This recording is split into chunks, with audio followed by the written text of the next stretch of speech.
This is Still Here Hollywood's 10-minute takes, bite-sized chapters of our favorite chats with the stars. I'm Steve Kmetko, and here is the fourth of 6 chapters with actor and host Jerry O'Connell from Jerry Maguire. It was funny. It was right when improvisation was really becoming quite popular on television. Shows like The Office and everything, where things were lightly scripted, Curb Your Enthusiasm. These are things that are lightly scripted, were becoming sort of all the rage. And it really, like, improv really teaches you to just, for me, what it taught me was to basically just listen to other people, to listen to what everybody's saying, to not listen to yourself, to listen to others, and to try and feed off of that. And I've really lucked into this job on the talk because they're not making as many scripted shows as they used to, which is why I moved to Los Angeles. I was in a TV show for NBC, what they call a procedural, a cop show. I was in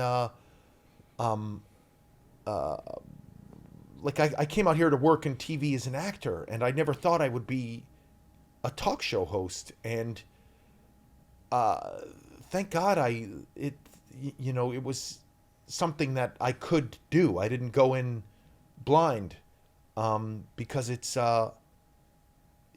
really been a great job for me. I really enjoy it. Do you like working every day? I've had a couple of TV shows where I have to say, even on a TV show, you don't go to the same place every day. You shoot on location, you're shooting all over town. I've never come to the same place every day for 4 years. It's crazy. What's really interesting to me is, and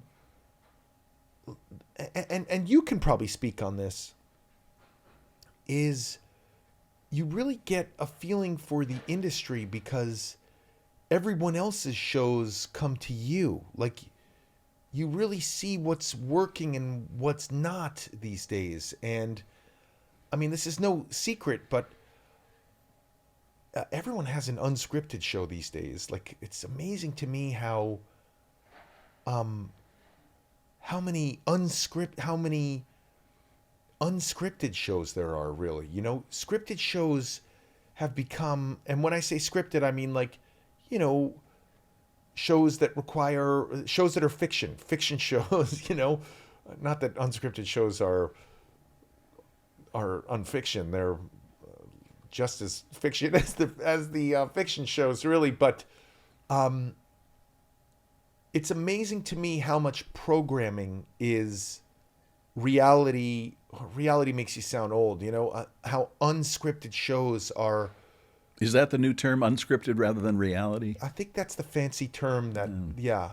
And I think you don't want to offend reality show stars. It's beneath them to call the Kardashians reality show stars. They're unscripted people, performers. But it's amazing to me how, and I'll tell you what's funny. In my household, with my wife and my children, we really only watch unscripted television. It's all we watch. What I'm finding too is, I was just talking about this with my brother. Nowadays, he has a young man who lives with him, who's in his 30s. And I was trying to talk to him the other day about a show I was watching, and he doesn't watch television. Yeah. At all. Yeah. Well, what do you do? What do you talk about when you go to work? I mean, yeah, I guess these days everybody talks about politics. That's a hot topic that everybody talks about. That's a big one.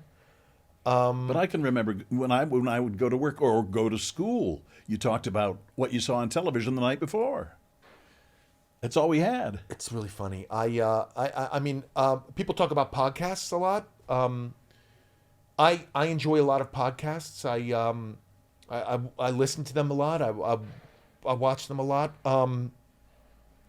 It is interesting. I mean, people. I mean, yeah, you're right. Everyone talked about what happened. Who kissed who on Moonlighting? Will, Maddie, and Dave.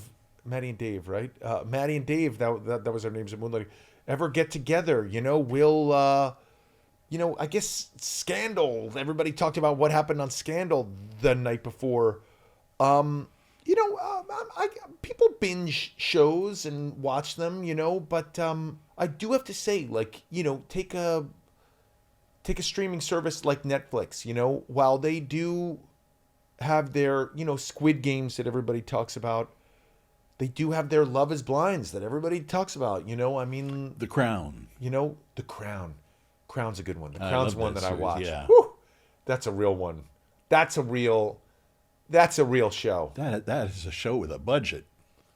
That's a real show. Yeah. I still have not, but it's so funny. You watch it on your own terms. I still have not watched the last 6 episodes. Man, I got to tell you, they did some things in The Crown. I mean, all right, let's talk about The Crown. When they brought, and this is not a spoiler alert, but when they brought Lady Di back after Princess Di has passed, when they brought her back with Charles, with the Queen, with Dodi, with Dodi Fayed. Oh gosh, who's the dad? Is it Dodi? It's Al Fayed. Yeah, something Al Fayed. Yeah, brought her back with Al Fayed. Brought her back with the Queen when the Queen's going to bed. I was like, this is TV on another level. And it's so well done. So well done. Because we all know the story. Yes. Yeah. And still they're bringing a fresh sort of take to it. That was appointment television. That was really good. And it was so well cast. Really incredible. But it doesn't seem to me everybody's talking about it, I mean, that's only you and I. Like, if I went to work and, said in a room full of the kids that I work with, hey, who watched The Crown last night? No one's raising their hand, it's only... Come meet my family. They'll all talk to you about it. Yeah. They were all pretty hooked on it. What would you say is the craziest experience you've had? I'd say the most surreal was, the most upsetting was, and I wasn't in Hollywood when it happened. I was in college, but when River Phoenix passed away, that was tragic, insane. Still not over it.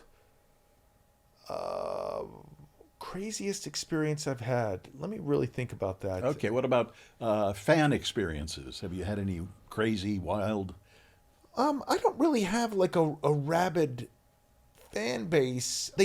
My wife does get fan letters at our home address, which is crazy. So someone has access to our home address and like sends letters, and a lot of times they're from prisoners, because you can tell they're from prisoners because it says like their prisoner number. You have to address, when you put the return address, you put your prisoner number on there.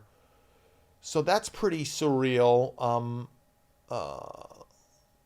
FYI, prisoners who are sending my wife mail, I read it. I never give it to my wife. It sort of is pretty exciting for me. I really feel like I'm reading into something I shouldn't be reading. There's a takeaway from this podcast. I read my wife's prison fan mail. It's sort of like prison erotica for me. What's for me, crazy experience?